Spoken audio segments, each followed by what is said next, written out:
A tangled web, alliances and tensions before the storm. Europe in the early 1900s was a powder keg. Nationalism surged through the continent. Empires hungry for power eyed each other with suspicion. A network of alliances meant to deter war, ironically, set the stage for its eruption. Picture a group of men standing in a room, each holding the end of a rope tied to the other's waists. One wrong step could bring them all crashing down. Germany, a rising power, felt increasingly hemmed in by its rivals. France, still smarting from its defeat in the Franco-Prussian War, sought revenge and the return of lost territories. Great Britain, with its vast empire, was wary of any challenge to its dominance. Meanwhile, in the east, the Austro-Hungarian Empire, a patchwork of ethnicities, faced growing internal tensions. And Russia, eager to expand its influence in the Balkans, positioned itself as a protector of Slavic peoples. This tangled web of alliances meant that a conflict between any two powers could quickly drag in the others. A dispute between Austria-Hungary and Serbia, for example, could easily escalate into a wider European war. And that is precisely what happened in the summer of 1914. Sarajevo's echo, the assassination that ignited the world. The streets of Sarajevo were bustling on that fateful day in June, filled with anticipation and curiosity. Archduke Franz Ferdinand and his wife, Sophie, arrived in the Bosnian capital, a city under Austro-Hungarian rule but with a significant Serbian population, a melting pot of cultures and tensions. The visit was meant to be a show of force, a demonstration of Austria-Hungary's dominance in the region, a display of imperial power.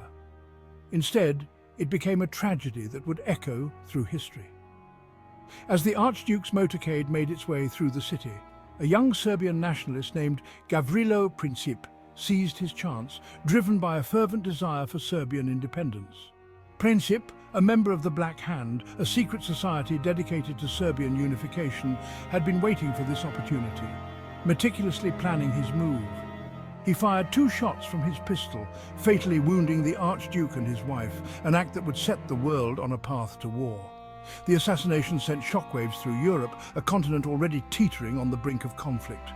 Austria-Hungary, with Germany's support, saw a pretext to crush Serbia and solidify its control over the Balkans, a region fraught with nationalist tensions. The Austro-Hungarian government issued an ultimatum to Serbia, a document deliberately designed to be unacceptable, knowing it would provoke a conflict. Serbia, backed by Russia, attempted to negotiate but ultimately refused to comply with all of Austria-Hungary's demands, setting the stage for war. On July 28, 1914, Austria-Hungary declared war on Serbia, igniting a chain reaction. The system of alliances, meant to prevent war, instead ensured its rapid escalation, binding nations to their allies. Within days, Germany, bound by its treaty with Austria-Hungary, declared war on Russia, which had mobilized its army in support of Serbia, further entangling the powers. Germany then declared war on France, Russia's ally, drawing more nations into the conflict. When Germany invaded neutral Belgium to bypass French defences, Great Britain declared war on Germany, honouring its commitment to defend Belgium's neutrality, and the world was plunged into chaos. The Great War had begun, a conflict that would reshape the world forever. Blood and mud. The Western Front grinds to a halt. The early days of the war were marked by a sense of naive optimism. Soldiers and civilians alike were swept up in a wave of patriotic fervour, believing that their side would quickly triumph. Many believed the conflict would be over by Christmas. They imagined a swift and glorious victory, with soldiers returning home as heroes. They envisioned a short, decisive war of movement with glorious cavalry charges and swift victories. The reality, however, was starkly different. They could not have been more wrong.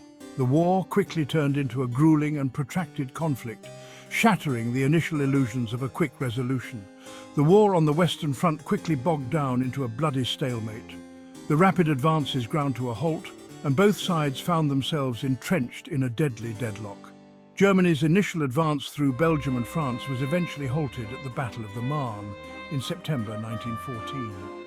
This marked the beginning of a long and grueling trench warfare. Both sides dug in, creating a vast network of trenches stretching from the English Channel to the Swiss border. These trenches became the defining feature of the Western Front.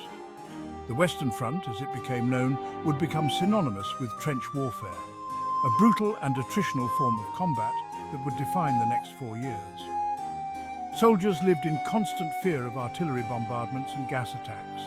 The Battle of the Somme, launched by the British and French in July 1916, epitomized the horrors of the Western Front. It was one of the largest battles of World War I. Intended to break the stalemate, the Somme offensive became a costly disaster. The initial bombardment failed to destroy the German defences, leading to devastating losses. On the first day of the battle alone, the British Army suffered over 57,000 casualties, the bloodiest day in British military history. The scale of the carnage was unprecedented. Despite months of fighting, the Somme offensive achieved only limited gains at an unimaginable cost in human life. The landscape was left scarred and desolate. The Battle of Verdun, which raged from February to December 1916, was another example of the brutal attrition of the Western Front. It became a symbol of national endurance. German forces, seeking to bleed the French white, launched a massive offensive against the Verdun sector. The aim was to inflict maximum casualties and break French morale. The French, determined to hold on to the strategically important fortress city, resisted fiercely. The defense of Verdun became a matter of national pride. Verdun became a symbol of French resilience, but it came at a terrible price. The battle turned into a grinding war of attrition. Both sides suffered hundreds of thousands of casualties in the battle. The human cost was staggering, and the Western Front remained a grim testament to the horrors of war. Life in the trenches, a soldier's grim reality. Imagine a world of mud, rats, and the constant stench of death. This was the daily existence for soldiers in the trenches. This was the grim reality of life in the trenches, where every day was a struggle for survival. Soldiers on both sides endured unimaginable conditions, living in constant fear of enemy artillery, machine gun fire, and poison gas attacks.